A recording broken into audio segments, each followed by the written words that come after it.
A very good day to all the examiners. I'm Wong Ying from Chemical Engineering course. Now I'll be presenting my final year project proposal entitled Simultaneous Optimization of Attached Microalgal Growth onto Spent Coffee Ground in Producing Biodiesel, supervised by Dr. Lim Junwei and Dr. Lam Manki. These are the agenda for this presentation, which include background of study, problem statement, objectives and scope of study, literature review, methodology, and finally, conclusion and future work. First, I will briefly talk about the background of this study. Over the decades, fossil fuels such as coal, oil, and natural gas are the main sources for global energy system and are expected to continue driving the development of many countries. The high dependency of global energy consumption on fossil fuels has undoubtedly led to the fossil fuel depletion, as well as the critical environmental issues such as global warming and climate change. Therefore, a suitable alternative needs to be proposed, which is to produce biofuels. Among the category under biofuels, biodiesel is widely studied and produced. Biodiesel can be categorized into first, second, and third generation biodiesel.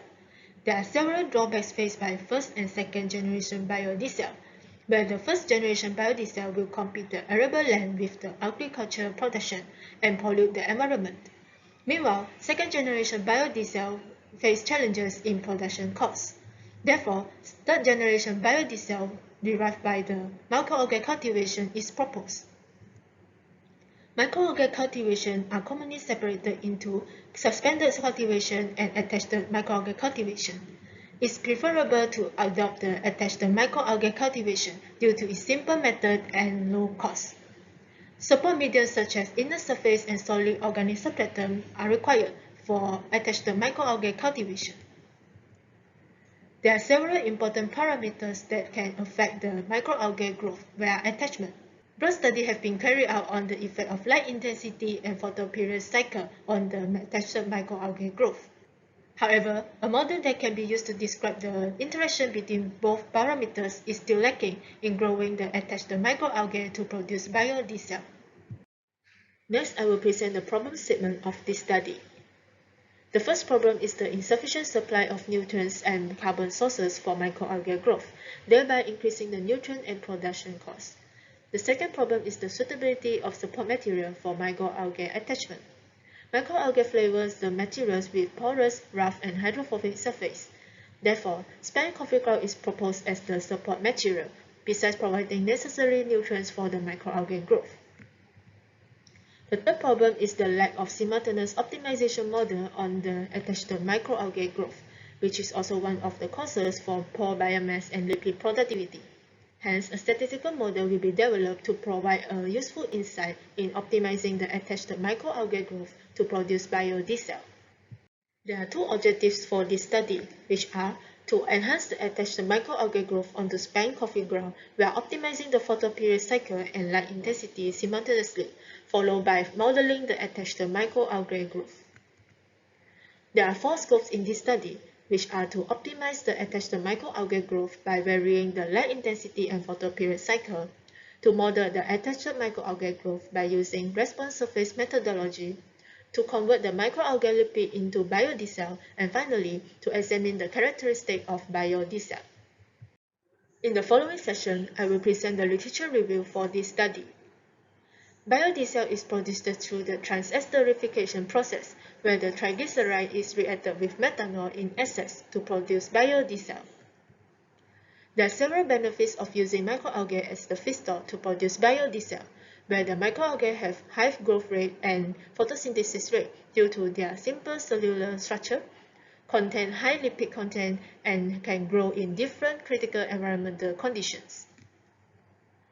Biodiesel produced by using the microalgae cultivation possesses several excellent properties, making it emerge as a clean fuel to replace the conventional diesel due to its sustainability and eco-friendliness. There are three types of microalgae cultivation methods, which are suspended, immobilized, and attached microalgae cultivation. Commercially, suspended microalgae cultivation is carried out in an open pond and coastal photobioreactor. However, this method faces some challenges, where the extremely small size of microalgae cells are difficult to be harvested and they produce low biomass content. To solve the harvesting problem, immobilized microalgal cultivation was proposed, where the trapped microalgae cells within the gel or polymer form will be separated easily from the culture medium. However, the main setback of this method is the long lag phases of trapped microalgae cells within the system and the low accessibility of the nutrients and sufficient light for microalgae growth. Therefore, attached microalgae cultivation is proposed, where the microalgae will be cultivated via the attachment onto substratum. According to study, attached microalgae cultivation will achieve higher biomass of 12 to 16% of solid content. The microalgae is easy to be harvested and dewatered, leading to a lower energy consumption. Simple construction, operation, and maintenance of this method will lead to a higher economic feasibility and viability. In general, the process of microalgae attachment onto substratum involves two stages, which are initial adhesion of microalgae cell onto substratum surface by using gravitational or hydrodynamics forces, followed by the thickening of microalgae biofilm. There are several factors that can affect the microalgae growth, such as light intensity, photoperiod cycle, pH, temperature, and nutrient dosage. In this study, we will focus on the light intensity and photoperiod cycle factors. A too high light intensity will lead to photoinhibition on the upper layer of microalgae cells due to the damage of photosynthetic receptor system, while a too low light intensity will lead to photolimitation on the deeper layer of microalgae cells due to the low penetration of light. Both of these situations will retard the growth of attached microalgae. Hence, a suitable range of light intensity needs to be determined, which is the light saturation point. An increase in light intensity will lead to a larger photosynthetically active region, thereby increasing the biomass productivity. In terms of photoperiod cycle, several studies have been reported that microalgae exposed to continuous light will produce higher biomass, while some of the studies reported that periodic light will lead to a higher biomass productivity. Hence, it can be concluded that the optimum photoperiod cycle will be depending on the species of microalgae used and other cultivation factors. Here are some of the results obtained from the literature review, showing that the different microalgae will require different light intensity and photoperiod cycle to produce the maximum biomass. Next, I will present the literature review on the substratum for this study, which is spent coffee ground. Coffee is one of the most consumed and treated beverages in the world. Annually, around 15.33 million tons of unutilized spent coffee ground will be disposed through landfilling. In fact, spent coffee ground contains high valuable compounds that can be used as energy source or compost. Here are some of the benefits of SCG. First, SCG contains high lipid content that can be used to produce biodiesel. Besides, SCG also appears to be a low-cost abundant agricultural waste that can be served as organic carbon substratum to provide glucose for microalgae growth, besides providing nutrients such as nitrogen or phosphate for microalgae alimentation. SCG also possesses rough surface and high hydrophobicity that favor the microalgae attachment. The following section will be the methodology of this study, which include cultivation of microalgae stock, experimental setup, microalgae biomass and lipid extraction, and finally, transesterification process. The first step will be the cultivation of microalgae stock. The materials to be used will be Chlorella vulgaris cultivated in bowl basa medium. The cultivation conditions will be fixed, where 6.5 liters per minute of compressed air and 60 to 70 mmol per meter square second of light intensity will be supplied continuously. At the same time, surrounding temperature will be maintained at 25 degrees Celsius with 3 degrees Celsius flotation, while the pH will be maintained at 3 plus minus 0.1 until the microalgae growth reach stationary phase. The second step will be the experimental setup. First, the experiments will be designed by using response surface methodology. The factors to be keyed in will be the light intensity range from 70 to 280 mmol per meter square second, while the photoperiod cycle to be keyed in will be ranged from 24 to 0-hour light dark cycle to 0 to 24-hour light dark cycle.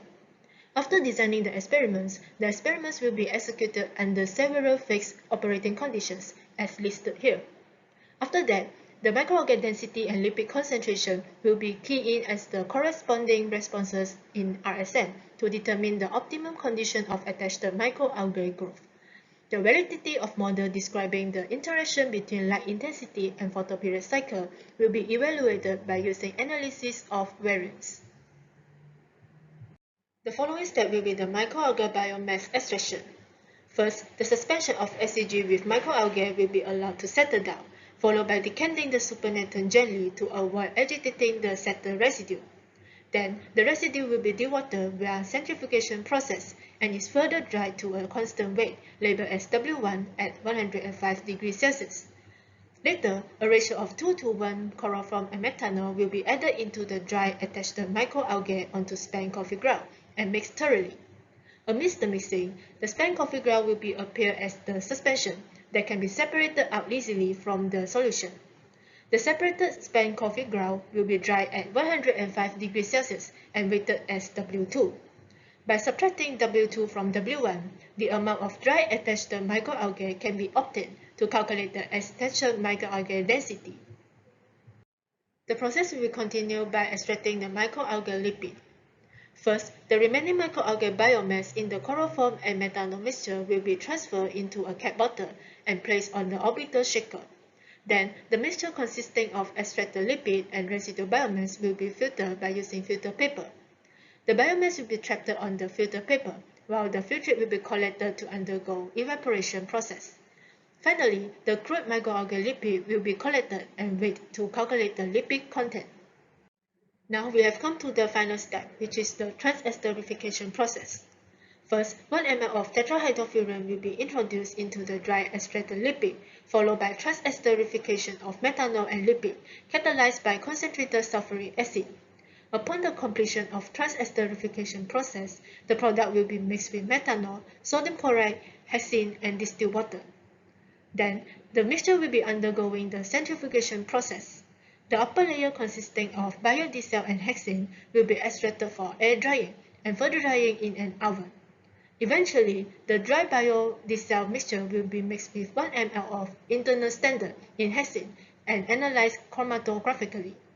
The weight percentage of biodiesel produced can be calculated by using the equation shown here. In conclusion, the attached microalgae growth is expected to be maximized in this project. The experimental data will be modeled by using RSM, and the significance of model will be analyzed by using ANOVA. Lastly, the characteristic of biodiesel will be analyzed by using gas chromatography. In terms of future work, the experiments will be started at the end of FYP1 semester. At the same time, procurement of research materials is in the progress, and the microalgae stock will be prepared as soon as the laboratory accessibility is granted. A review paper regarding the microalgae biofuel will be prepared and expected to be finished before the FYP2 semester starts. Here are the Gantt charts prepared for FYP1 and FYP2 semester. These are the references used in this presentation. That's all for my presentation. Thank you.